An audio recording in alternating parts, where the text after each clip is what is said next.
Halo, bertemu lagi dengan Miss Aldina. Semoga kita selalu berada dalam keadaan sehat walafiat ya. Amin. Kali ini Miss akan melanjutkan pembahasan materi geografi masih dalam bab pertama, yaitu pendekatan geografi. Gunanya apa sih, Miss? Kita membahas pendekatan geografi. Nah, pendekatan geografi ini kita akan mengkaji bagaimana langkah atau metode yang kita gunakan dalam menganalisis fenomena yang ada di permukaan bumi. Fenomena yang ada di permukaan bumi terutama berhubungan dengan interaksi makhluk hidup dengan lingkungannya. Seperti yang kita ketahui bahwa manusia, hewan, dan tumbuhan itu tidak bisa hidup tanpa lingkungan. Dan lingkungan itu bisa berubah kegunaannya akibat dari aktivitas manusia. Jadi adanya interaksi manusia, makhluk hidup, dan lingkungannya itu akan menghasilkan fenomena yang ada di geosfer. Itulah yang akan kita kaji dengan menggunakan pendekatan geografi.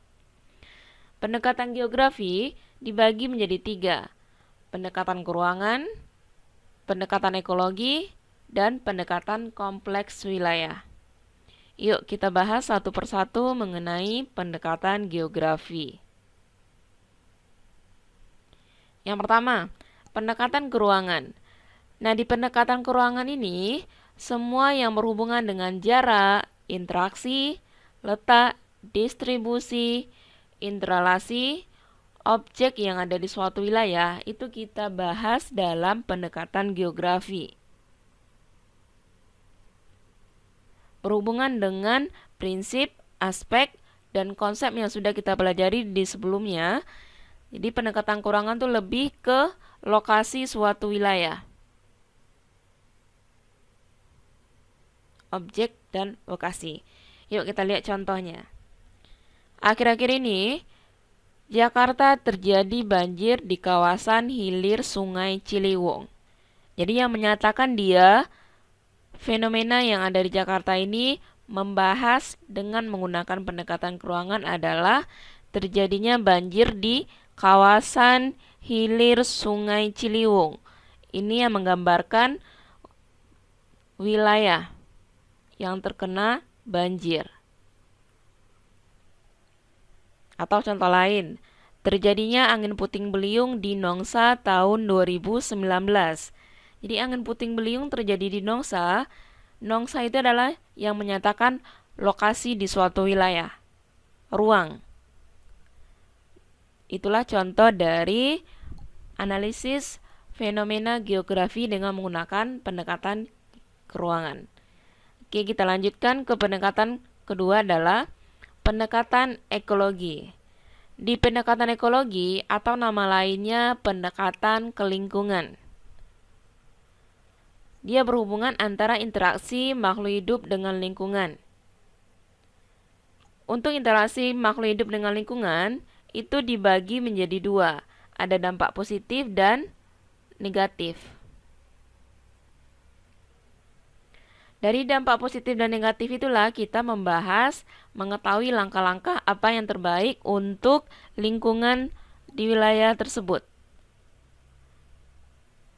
Seperti contoh, karena selain disebabkan oleh curah hujan yang tinggi, terkait juga dengan aktivitas manusia yang cenderung merusak ekosistem dan ekologi, seperti banyaknya berkembang permukiman yang seharusnya menjadi area resapan air, penebangan pohon di hulu, maka terjadilah banjir di suatu wilayah. Kalau tadi kita bahas banjir yang terdapat di Jakarta.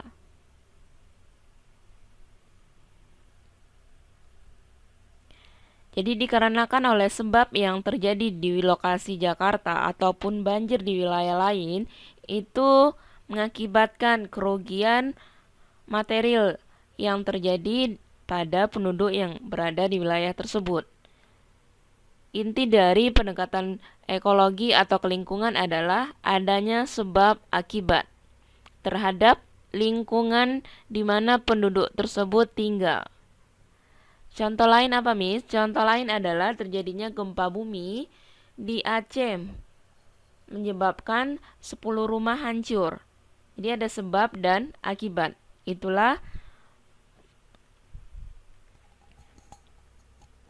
Yang ketiga adalah pendekatan kompleks wilayah. Pendekatan kompleks wilayah itu disebabkan oleh beberapa faktor, baik internal ataupun eksternal. Makanya dia bernama kompleks wilayah. Wilayah yang kompleks artinya terjadi bukan karena satu sebab saja. Ada akibat atau sebab yang lain sehingga mengakibatkan kerugian ataupun manfaat di suatu wilayah. Jadi ada faktor internal dan eksternal yang menyebabkan adanya fenomena di permukaan bumi. Masih berhubungan dengan masalah banjir tadi, ada hubungan eksternal dan internalnya. Internalnya apa? Curah hujan yang tinggi. Curah hujan yang tinggi di lokasi Jakarta. Terus di samping itu adanya aktivitas manusia yang cenderung merusak ekosistem. Misalnya, membuang sampah secara sembarangan. Terus bermukim di pinggir sungai. Itu adalah contoh aktivitas manusia yang cenderung merusak ekosistem. Eksternalnya apa? Terjadinya banjir rob. Banjir rob itu adalah air yang masuk ke daratan, baik itu pada saat pasang ataupun tidak pasang.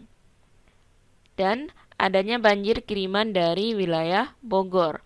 Itu berhubungan dengan faktor eksternal yang berada di luar wilayah Jakarta. Kalau dia internal yang berhubungan dengan wilayah Jakarta itu sendiri. Itulah pendekatan kompleks wilayah.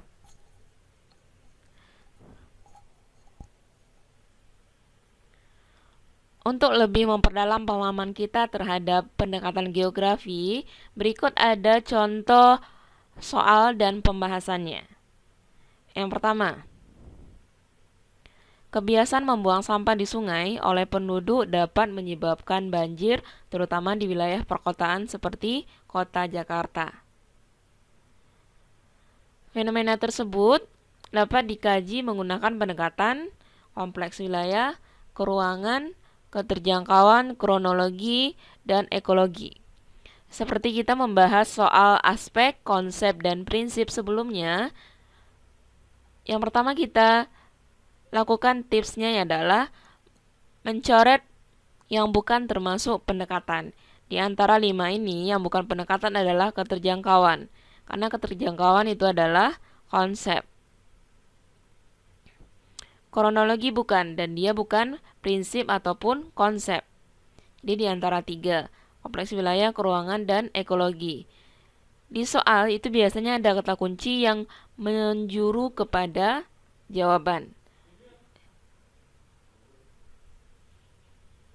Di sini adalah dapat menyebabkan banjir.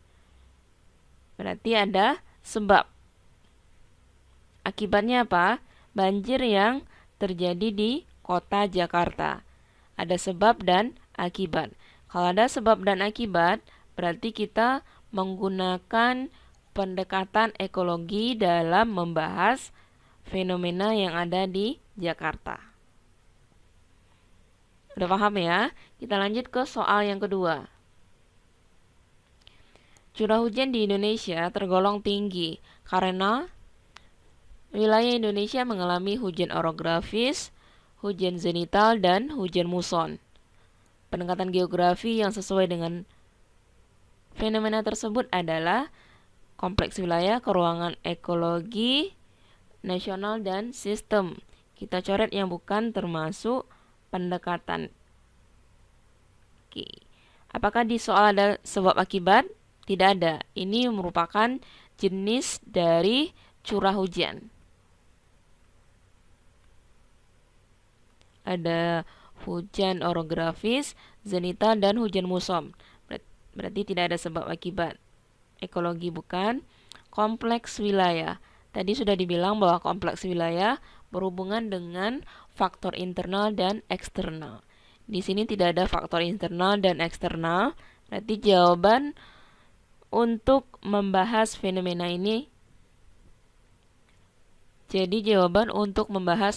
ini adalah menggunakan pendekatan keruangan. Oke, kita lanjut. Alih fungsi lahan untuk permukiman villa, resort, dan hotel di wilayah Bogor dan Bandung menjadi salah satu penyebab terjadinya banjir di Jakarta. Pendekatan geografi yang tepat untuk mengatasi masalah banjir di Jakarta adalah pendekatan seperti yang soal sebelumnya, kita coret yang bukan termasuk pendekatan. Sebagai informasi, pendekatan ke ruangan dengan pendekatan spasial itu sama. Biasanya di soal yang jawabannya ada 2, itu tidak. Pilihannya ada ekologi dan kompleks wilayah. Kalau ekologi ada sebab akibat. Oke, di sini ada akibat, alih fungsi lahan dan akibatnya terjadi banjir. Masalahnya di sini salah satu penyebab, berarti ada penyebab-penyebab lainnya sehingga akibat dari permukiman, villa, resort, dan hotel di wilayah Bogor dan Bandung, maka terjadinya banjir di Jakarta. Berarti tidak hanya kita membahas Jakarta ya, kita juga membahas aktivitas yang ada di Bogor dan Bandung. Berarti ada 3 wilayah. Kalau ada 3 wilayah, kata kunci untuk membahas pendekatan kompleks wilayah. Berarti D juga bukan. Demikianlah pembahasan Miss mengenai pendekatan geografi. Semoga bermanfaat ya.